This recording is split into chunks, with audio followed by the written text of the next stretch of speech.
11, a search for answers after a car crashed into a Rancho Cordova home. Take a look. At least one person is dead. 2 others were taken to the hospital after they were pinned underneath this car. This happened at the corner of Coloma Road and Georgetown Drive. Coloma Road is a major road in that area. ABC 10's Giacomo Luca is joining us now live from the scene with more on this investigation. Giacomo?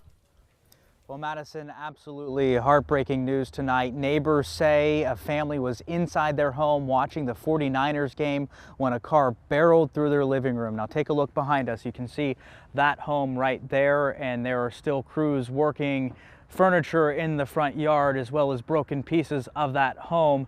Law enforcement have been on the scene for several hours, and here's what authorities are telling us about the crash. It happened around 4:30 Sunday afternoon. 2 people in the home were seriously hurt and 1 person killed. Several people that were in the car, they weren't injured. I spoke with some neighbors who knew the family. We feel very sorry for the family. This was, a peaceful afternoon where 3 people were watching a football game in the afternoon when a car came crashing through the house and injured 2 and killed 1. And, it's just tragic.